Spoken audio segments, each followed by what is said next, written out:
सेठ जी के पिता की मृत्यु हो गई तो सेठ जी ने अपने मित्रों को कहा, आज मैं बहुत डरा डरा हो गया हूँ।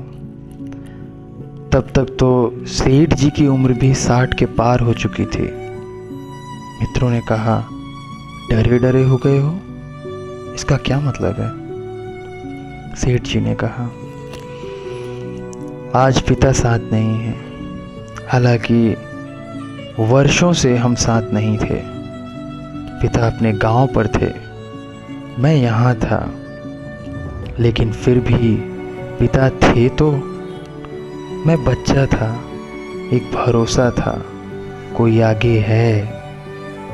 आज पिता चल बसे, आज मैं अकेला रह गया हूँ। आज डर लगता है, आज कुछ भी करूँगा तो मेरी जिम्मेदारी है।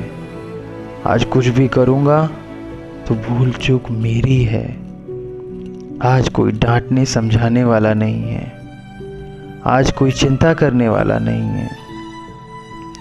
आज बिल्कुल अकेला हो गया हूँ। नास्तिक अशांत हो जाता है क्योंकि कोई परमात्मा नहीं है, कोई भगवान नहीं है। तुम नास्तिक की पीड़ा को समझो। उसकी तपश्चर्या बढ़ी है, वह नरक भोग लेता है क्योंकि कोई नहीं है, खुद ही को सब संभालना है। और इतना विराट जाल है और इस विराट जाल में अकेला पड़ जाता है। सब तरफ संघर्ष ही संघर्ष, कांटे ही कांटे, उलझने ही उलझने, और कुछ भी सुलझाए नहीं सुलझता। बात इतनी बड़ी है कि हमारे सुलझाए सुलझेगा भी कैसे। आस्तिक परम सौभाग्यशाली है। वह कहता है, तुमने बनाया, तुम जानो, तुम चलाओ, तुमने मुझे बनाया, तुम ही मुझे उठा भी लोगे एक दिन। तुम ही मेरी सांसों में हो, तुम ही मेरी धड़कनों में हो। मैं क्यों चिंता करूं? और तुम जरा गौर करो, तुम आंखें झपकाते हो, क्या ये तुम्हारे करने से हो रहा है? आंखें अपने आप झपक रही हैं। अगर तुम्हें खोलनी और झपकानी पड़े, बुरी तरह थक जाओगे। दिन भर में थक जाओगे। करोड़ों बार झपकती हैं, ये तो अपने आप से हो रहा है। एक मक्खी आँख की तरफ भागी आती है, तब तुम आँख झपकाते थोड़े हो, झपक जाती हैं। क्योंकि अगर तुम झपकाना चाहो तो देर लग जाए, उतनी देर में तो मक्खी टकरा जाए। इसको साइंटिस्ट कहते हैं कि रिफ्लेक्स एक्शन है। यह तो अपने से हो रहा है, यह तुम नहीं कर रहे हो। धार्मिक कहता है प्रभु कर रहे हैं। सांस तुम थोड़े ही ले रहे हो, चल रही है। इसीलिए तो तुम जब सो जाते हो तब भी चलती रहती है। नहीं तो तुम भूल गए किसी दिन नींद में, बस सुबह फिर उठ ही नहीं पाओगे। यह तुम पर थोड़ी ही छोड़ा है। तुम बेहोश भी पड़े रहो तो भी श्वास चलती रहती है।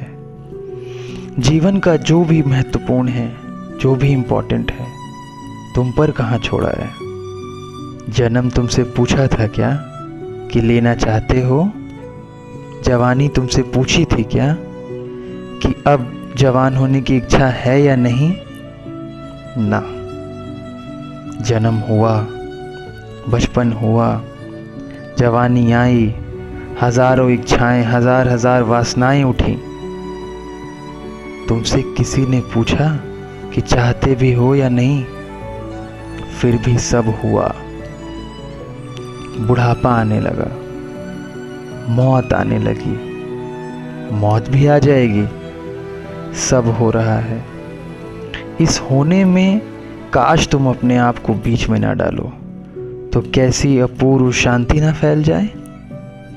इस होने में तुम कर्ता बनते हो, इससे अशांत हो जाते हो। तुम जितना ही सोचते हो मुझे करना है, मुझे करना है, उतनी ही उलझन बढ़ती है, क्योंकि करने को तो बस इतना ही है। अब तुम जरा सोचो, तुम भोजन कर लेते हो, अगर तुम्हें पचाना भी हो, गले के नीचे उतरा नहीं कि तुम भूल जाओगे, और जिसको नहीं भूलता उसका पेट खराब हो जाता है। तुम एक दिन ट्राई करके देखो, 24 घंटे कोशिश कर लो, भोजन कर लिया, अब याद रखो कि ये पच रहा है कि नहीं, क्या हो रहा है भीतर, जरा ख्याल रखो। पागल हो जाओगे और पेट खराब हो जाएगा वो अलग। तुम तो जानकर हैरान हो जाओगे कि जब आदमी मर जाता है तब भी पेट पचाने का काम 24 घंटे तक करता रहता है। 24 घंटे का मौका वो मान कर चलता है कि शायद लौट आए, क्या पता। 24 घंटा पेट काम जारी रखता है, श्वास बंद हो जाती है, मस्तिष्क तो 4 मिनट में ही बंद हो जाता है। इधर सांस बंद, उधर 4 मिनट में दिमाग समाप्त, फिर इसको लौटाया नहीं जा सकता। इसलिए जो लोग अचानक हार्ट अटैक से मरते हैं, अगर उनको 4 मिनट के भीतर जिंदा कर लिया गया तब तो ठीक, वरना उनको जिंदा नहीं किया जा सकता, क्योंकि 4 मिनट के बाद हमारे मस्तिष्क की जो मेमोरी है वो डमाडोल हो जाती है, और ब्रेन्स के न्यूरॉन्स बहुत छोटे हैं, वे टूट जाते हैं। दिमाग बहुत कमज़ोर है, लेकिन पेट की बड़ी हिम्मत है। 24 घंटे बाद भी पेट अपना काम जारी रखता है। कोमा में पड़े रहे आदमी महीनों तक पड़े रहते हैं बेहोशी की हालत में, पेट तब भी पचाता रहता है। मर जाने पर भी 24 घंटे पचाता रहता है। तुम पर थोड़े छोड़ा है, कोई विराट हाथ संभाले हुए है। तुम जरा देखो उन हाथों को, जरा पहचानो, कोई विराट हाथ तुम्हारे पीछे खड़े हैं। तुम यूं ही परेशान हुए जा रहे हो। तुम्हारी हालत वैसी ही है जैसे एक छोटे बच्चे की जो अपने बाप के साथ चल रहा हो और फिर भी परेशान हो रहा है। उसे परेशान होने की कोई ज़रूरत नहीं, बाप साथ है।